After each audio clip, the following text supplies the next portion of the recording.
The HOA fee printed on a Dallas listing is not the number you'll actually be paying. And a lot of new Dallas homeowners are finding this out the hard way.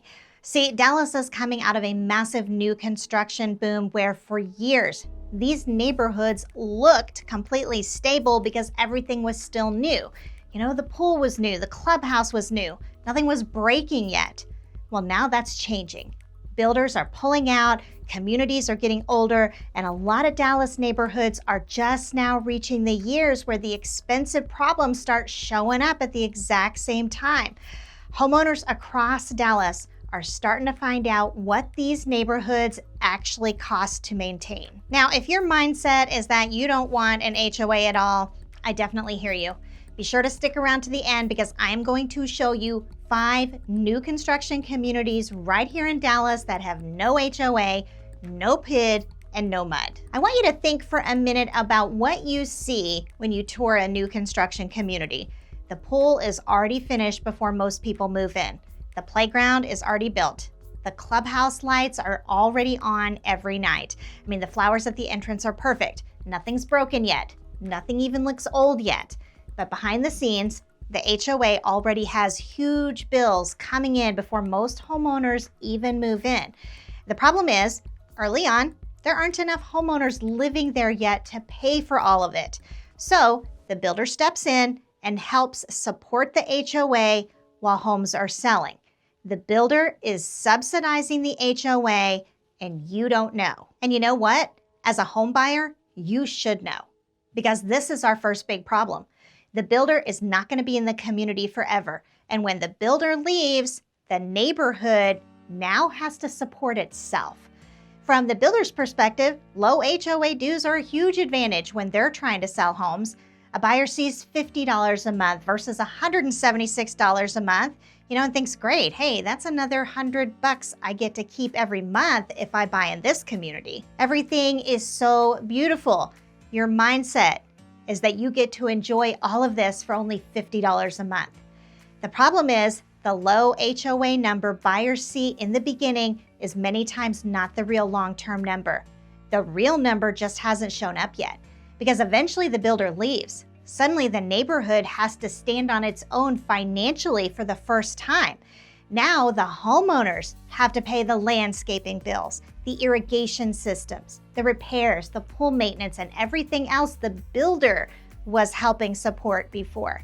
And that's when homeowners start realizing the cheap HOA payment was never enough to fully support the neighborhood. And this is not some rare situation. People talk about this online constantly. I mean, jump onto Reddit and you'll see exactly what I'm talking about. One homeowner asks if developers intentionally keep HOA dues artificially low while homes are selling. And the responses were brutal. People saying, yes, expect the dues to double, triple. One HOA board member flat out said the starting HOA fees are often nowhere close to the real operating costs because the low number helps get buyers in the door. You can actually see this happening in real life.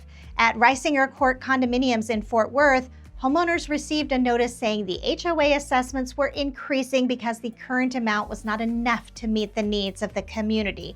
When you look at the financials, the developer had been subsidizing the HOA by more than $65,000 a year. So think about what that means. A buyer walks through a neighborhood while everything is still shiny, cheap, and heavily supported by the builder and assumes that's what the neighborhood will cost forever. For most buyers, it never even occurs to them to ask, and it's not like anyone volunteers that information. Now, a surprise HOA increase is probably going to hit hard anywhere, but in Dallas, it can come down like a sledgehammer. This is where we see our second big problem. Dallas homeowners are stretched thin in ways a lot of buyers outside Texas do not fully understand. We already know Texas has high property taxes, okay, that's statewide, but Dallas takes it a step further. It leans on MUDs and PIDs more heavily than almost any other metro in Texas. During the construction boom of the early 2020s, Dallas started putting out new neighborhoods everywhere, funded with MUDs and PIDs layered on top of already high Texas property taxes. There didn't used to be this many. So now you have homeowners sitting inside these neighborhoods where the monthly payment is not just your typical mortgage. Now it's also weighed down by HOA fees, MUDs, and PIDs. It used to be that low mortgage rates gave buyers enough breathing room that the weight of all those payments felt manageable. Well, today that breathing room is gone. A buyer sitting inside one of those neighborhoods with a 6% mortgage rate, a MUD, a PID, rising insurance, and an HOA that just announced an increase doesn't have anywhere to move the money from, right? There's no cushion left. That's the person who gets the assessment letter and has to decide what doesn't get paid this month. Now layer exploding insurance costs on top of that. The Texas Department of Insurance shows the average rate increase was 21% in 2023 alone and another 18.7% in 2024. Now, this hits individual homeowners directly in their homeowners insurance, okay? But that's not even what I'm talking about here. Most people forget HOA communities have insurance too. I think about the clubhouse, the pool, the common fences. So when insurance costs across Texas start skyrocketing, the HOA budget gets hit too. A lot of these communities were planned and budgeted 5 or 6 years ago during a time when insurance was cheaper and homeowners had a lot more breathing room thanks to those 3% mortgage rates. The HOA insurance renewal comes in and the premium goes up 40%. Now the HOA has to find that money somewhere, either by raising dues, draining reserves, or sending out that dreaded special assessment letter. Then there's the third problem unique to Dallas. Dallas gets absolutely hammered by weather. Texas led the entire country in hail events in 2024 with 878 documented storms. North Texas gets hit hard too, with the Dallas metro having hail pretty much every year. I know I've lived in Texas almost my entire life, and I can't remember a single year where we didn't have storms and hail damage. So what ends up happening is you wake up to shredded roofs, broken windows, damaged fences, ripped up gutters, and pools filled with debris. And this is where special assessments start becoming a real danger, because when the reserves are not large enough, the HOA has to get the money from somewhere. Once again, homeowners usually only think about their own roof when they think about storm damage. A hailstorm means calling your insurance company and getting a new roof. For an HOA, that same storm can rip through the clubhouse roof, the pool equipment, the fences, the gates, and the entry signs all in one afternoon. Insurance helps cover some of it, but not all of it, and the gap between what insurance pays and what repairs actually cost has to come from somewhere. In a well-funded HOA, it comes from the reserve fund. In an underfunded HOA, it comes from a letter to every homeowner. The HOA suddenly needs thousands of dollars that were never part of the original budget. Now add the aging timeline, and that brings us to the present. All these communities built in the early 2020s are 3 to 5 years old right now.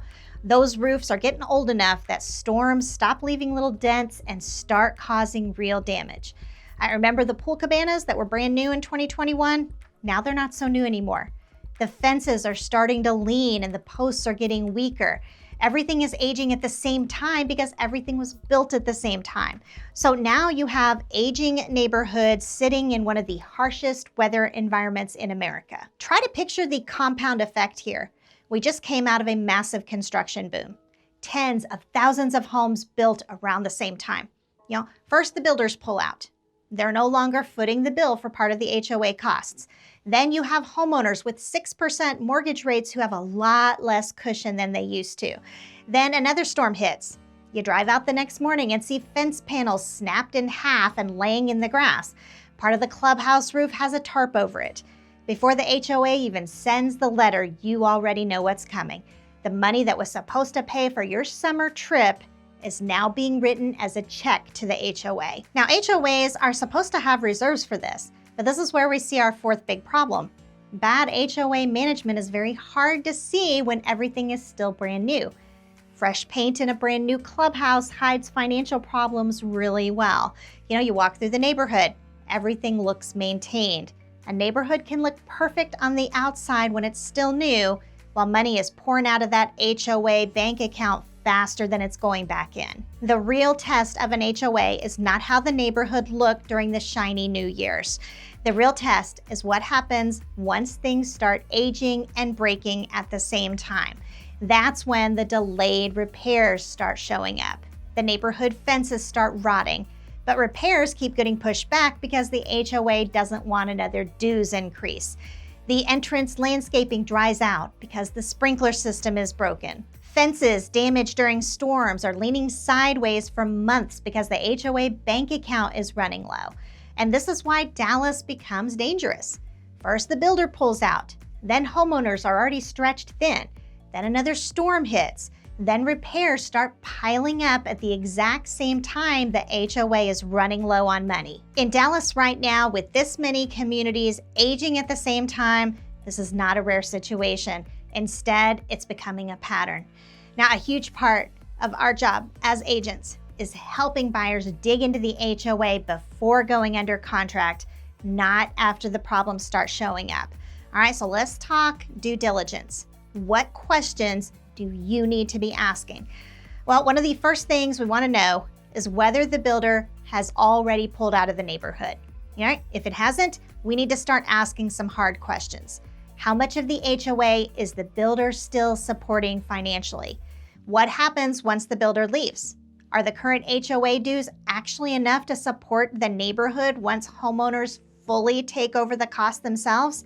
If the answer is no, that cheap HOA payment buyers see today may not stay cheap for very long. Then we want to see the reserve study, not a summary page, the actual study.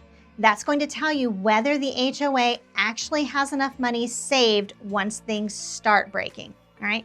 Roofs, gates, pool equipment, fences, clubhouses. You want to know when that study was done and whether the HOA actually has enough money saved. If there's no current reserve study at all, that tells you something immediately. Nobody has really done the math yet. You're buying into a neighborhood without really knowing whether the HOA has enough money once things start breaking. Now, another huge thing to ask about is special assessments. Sometimes the HOA board is already discussing a future assessment before it's actually been approved yet. All right, if they are, you want that information. Imagine buying into a neighborhood and then 2 months later getting an email saying every homeowner now owes another $6,000 for repairs that were already being discussed before you bought the house.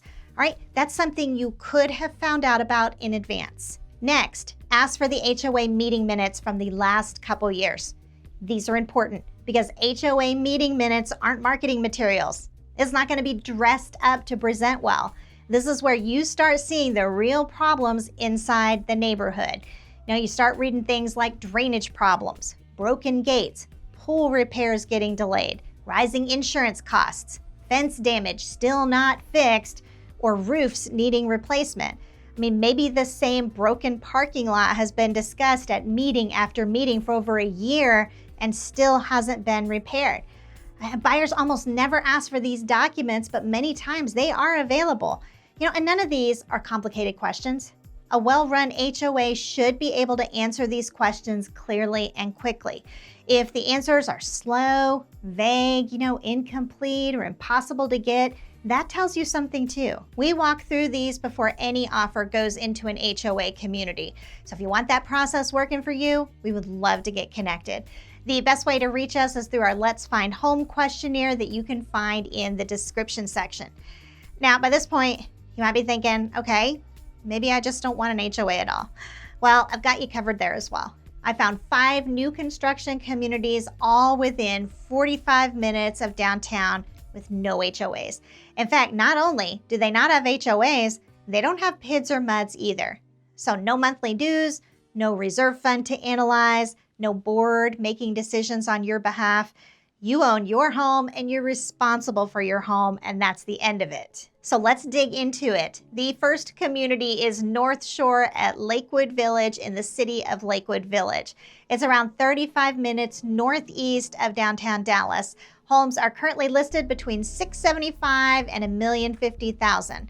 Your property tax rate here, Well, the Denton County Appraisal District shows it at 1.73%. You also have Lakewood Village itself, also in the city of Lakewood Village. It sits at roughly the same commute with homes listed between 550 and 957,000. Both communities are on Lake Louisville, and both have that tax rate of just 1.73%, along with no HOA, no PID, and no MUD. Next up, you have Hawkins Meadows in Midlothian. It's around 35 minutes southwest of downtown Dallas. Homes are currently listed between 680 and 695,000. All right, your tax rate here?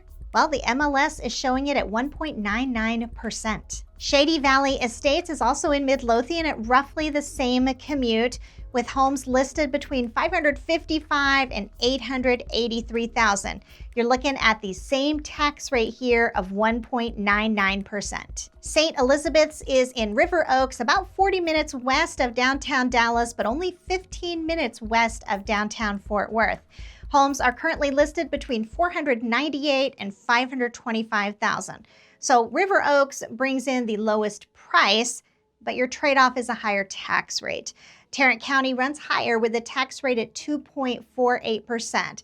But still, no HOA, no MUD, no PID. If schools matter to you with these communities, we have Little Elm ISD rated a C for Lakewood Village, Midlothian ISD coming in at a B+, and Castleberry ISD coming in at a B for River Oaks. For non-HOA, non-PID, non-MUD, new construction with decently rated schools, Midlothian is going to be your clear winner. So much of this comes down to the questions buyers never realize they should be asking before they buy. Suddenly a neighborhood that looked completely fine just a few years ago becomes a neighborhood where homeowners are scared to open their mail. And most of the time, the warning signs were there long before the homeowners realized how bad the problem was. And I'm going to tell you, right now, the exact same thing happens with builder contracts. Buyers walk into a beautiful model home, assume everything behind the scenes is fine, and only later realize how many risks they never knew to look for. If you want to see how much buyers agree to without realizing it, you definitely want to check out this video right here. In the meantime, this is Wendy Pinnell, your Dallas Realtor and Broker, and I'll see you on the next video.